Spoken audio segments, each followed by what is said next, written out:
Settle in now, find your most comfortable position, and let the gentle currents of time carry you back. We're going to explore a quiet, fascinating journey. The story of how artificial intelligence, or AI, began to take shape.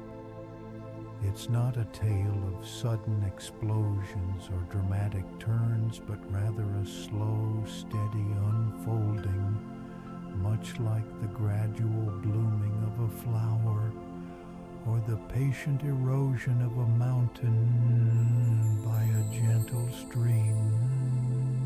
Imagine a quiet room filled with the soft hum of early computing machines, the air thick with the scent of paper and possibility.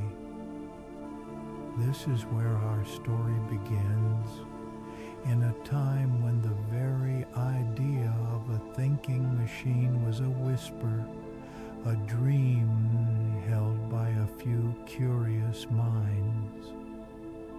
Our journey starts in the mid-20th century, a period brimming with intellectual curiosity and technological innovation. Think of the post-World War II era, a time when the world was rebuilding and looking towards the future with a mixture of hope and a desire for understanding. It was during this period that a group of brilliant individuals began to ponder a truly profound question. Could machines think? This wasn't about building faster calculators or more efficient typewriters. It was about the very essence of intelligence, about replicating the complex processes of the human mind in silicon and wires. These pioneers, often working in quiet university halls or research laboratories, were laying the very first stones on the long road to what we now recognize as AI. One of the earliest and most influential figures in this nascent field was Alan Turing. You might know him from his wartime code-breaking efforts, a truly remarkable feat. But Turing was also a visionary mathematician and computer scientist. In 1950, he published a seminal paper titled Computing Machinery and Intelligence. In this paper, he didn't shy away from the big question. He proposed what is now famously known as the Turing test. Imagine you're having a conversation, perhaps through typed messages, with two unseen entities. One is a human and the other is a machine. If you can't reliably tell which is which, then, according to Turing, the machine could be said to exhibit intelligent behavior. It was a simple yet profound idea, a way to approach the abstract concept of machine intelligence in a tangible, testable manner. Think of it as a gentle handshake between human thought and mechanical possibility, a way to bridge the gap. This paper and Turing's broader work sparked a wave of excitement and debate. It provided a conceptual framework, a direction for those who were already tinkering with the early electronic brains. These early computers were vast, room-filling behemoths, a far cry from the sleek devices we carry today. They relied on vacuum tubes, which generated a lot of heat and were prone to failure.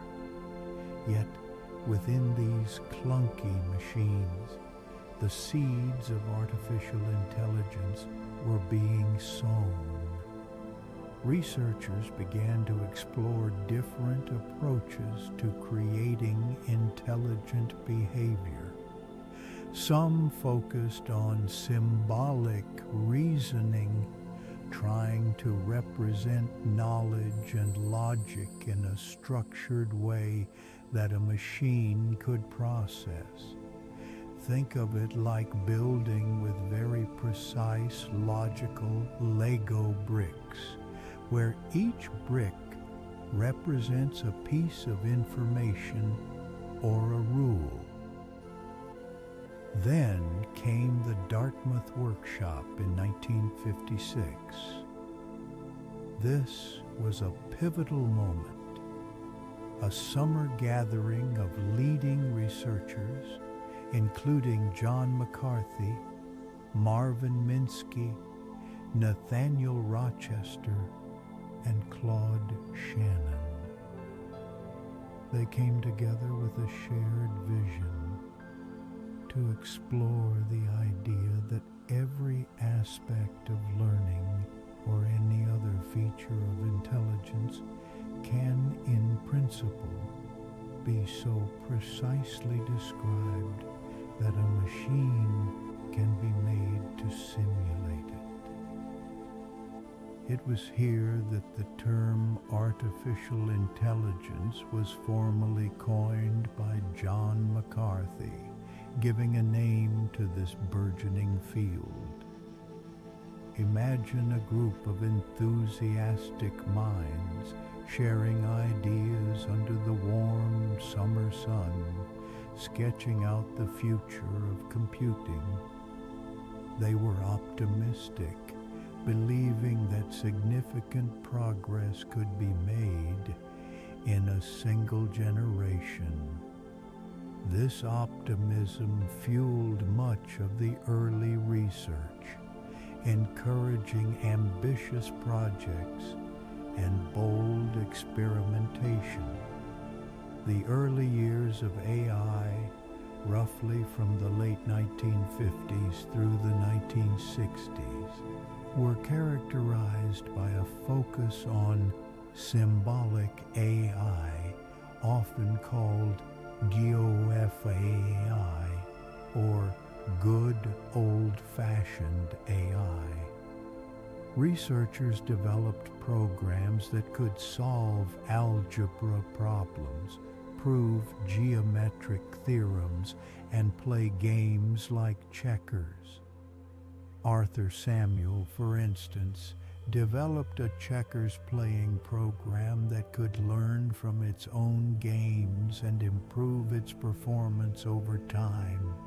This was a significant step demonstrating that machines could indeed learn and adapt, albeit in a very specific domain. Think of it like teaching a child to play a simple game, patiently guiding them through the rules and strategies until they can play on their own. The focus was on creating systems that could reason, plan, and understand language in a rule-based manner. These systems were often built on logic and formal grammars, attempting to capture the structure of human thought. However, the path wasn't always smooth.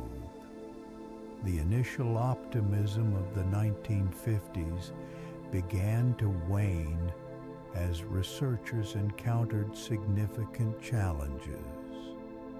Many problems that seemed simple to humans, like understanding natural language or recognizing objects in images, proved incredibly difficult for these early AI systems. The complexity of the real world, with its nuances and ambiguities, was a formidable obstacle.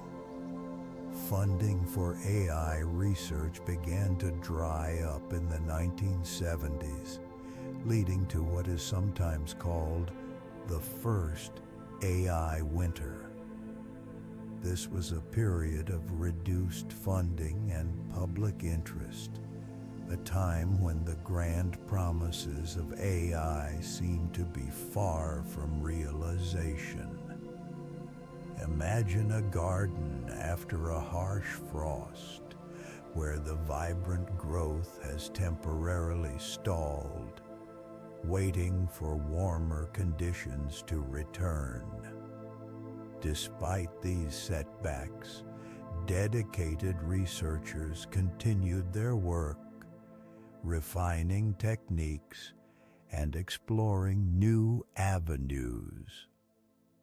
One of the significant developments during this period was the rise of expert systems. These were AI programs designed to mimic the decision-making ability of a human expert in a specific field, like medical diagnosis or financial planning. They worked by encoding a vast amount of knowledge in the form of if-then rules. For example, an expert system for diagnosing a plant disease might have rules like, if the leaves are yellow and have brown spots, then the plant might have fungal infection. These systems found practical applications in various industries and helped to keep the flame of AI research alive. Think of them as highly specialized digital librarians holding immense knowledge and able to retrieve specific answers based on your questions. As the 1980s arrived, there was a renewed surge of interest and investment in AI, partly fueled by the success of expert systems and the development of new hardware. This period also saw the emergence of machine learning as a distinct subfield. Instead of explicitly programming every rule, machine learning focused on creating algorithms that could learn patterns from data. This was a subtle but crucial shift. Instead of being told exactly what to do, the machine was given examples and allowed to figure out the underlying principles. Think of it as moving from a detailed instruction manual to learning by observing and practicing. Algorithms like decision trees and early neural networks began to show promise, hinting at a more data-driven approach to intelligence.